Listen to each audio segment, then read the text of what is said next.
It was a quiet Monday morning in Fortaleza, Brazil, until $33 million vanished beneath the streets, without a single shot fired, without a single alarm tripped. No masks. No chaos. Just a hole in the ground and a team of criminals who vanished like ghosts. This is the story of the 2005 Banco Central Heist, one of the most daring, sophisticated, and mind-bending bank robberies in modern history. And the craziest part? The criminals planned it for months, right under everyone's feet.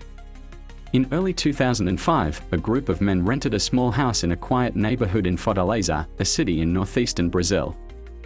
They introduced themselves as landscaping businessmen and even set up a fake company called Grama Sintética, synthetic grass. They smiled at neighbors, paid rent on time, even gave away free plants to passers-by. What no one knew was that 12 feet below the surface, these landscapers were digging a tunnel that would stretch nearly 260 feet, all the way beneath the Banco Central of Brazil. It had lights. It had air conditioning. It had wooden panels to prevent collapse. It was an underground masterpiece. On the weekend of August 6, when the bank was closed, the crew finally broke through the concrete vault floor. What they found was $70 million in Brazilian currency, untraceable and unmarked. They didn't get all of it, but they got $33 million. In plastic bags. In silence. When bank employees returned on Monday, they found an empty vault and a hole in the floor. No one heard a sound. No security footage. No alarms. The vault was locked from the inside and sealed. It was as if the money simply disappeared.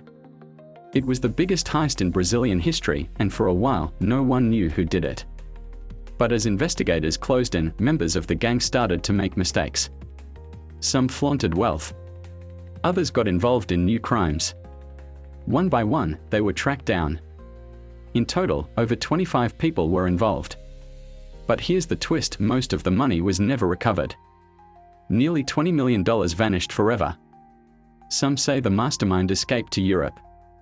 Others believe the money is buried somewhere in Brazil, still untouched. And as for the tunnel, it still exists.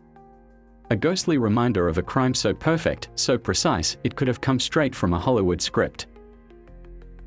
What happens after the perfect crime? 6 days after the heist, Brazil's federal police were already deep into one of the most intense investigations the country had ever seen. They called it Operation Car Wash, and no, not the political scandal that came years later. This was the original, a mission to track down every soul tied to the mysterious tunnel crew. But here's what shocked investigators: there were no fingerprints. No DNA. Not even a footprint left behind in the tunnel. The operation was so clean, so disciplined, it left seasoned detectives speechless. Whoever planned this wasn't just a thief. He was a ghost. Then, something unexpected. A body was found, burned, beaten, and dumped in a sugarcane field, 60 miles outside Fortaleza. It was Paulo Sergio, one of the suspected gang members. Next to his remains, a note, crudely written on cardboard: "Greed gets you killed." Was it a warning from the mastermind? A message to silence loose ends? Or worse, was the gang turning on itself? As authorities followed financial trails, one name kept surfacing in hushed whispers: Antonio Josevan Alves dos Reis, a former prison escapee, fraudster, and rumored mastermind of the Banco Central job. But here's the twist: Antonio was already under surveillance before the heist ever happened. And somehow, he still pulled it off. When he was finally arrested months later, he was calm, collected, almost proud. Police found luxury cars, houses, and cash. But only a fraction of the $33 million was recovered. Antonio refused to name anyone else involved. And to this day, he's never admitted to being the mastermind. So, was he just a puppet? Or the man behind the curtain? Nearly $20 million remains unaccounted for. Some say it was laundered through offshore accounts in the Caribbean. Others believe it's hidden in buried barrels across Brazil. And then there's a theory whispered in elite criminal circles. The real mastermind was never caught and used the heist as a one-time retirement plan. No trace. No trail. Just a vanishing act. The Banco Central heist wasn't just a crime. It was a message. You don't need guns to rob a bank. Just time, patience, and genius. But one question still haunts Brazil. Where is the rest of the money? And who, if anyone, is still out there watching? Despite the arrests, the investigation never truly ended. Because the deeper the federal police dug, the more questions they uncovered. Surveillance footage from months before the heist revealed something chilling: multiple unknown individuals frequenting the landscaping house, always arriving at night, always leaving before sunrise. Faces never fully captured. Vehicles never traced. One agent described it as a rotating cast of shadows.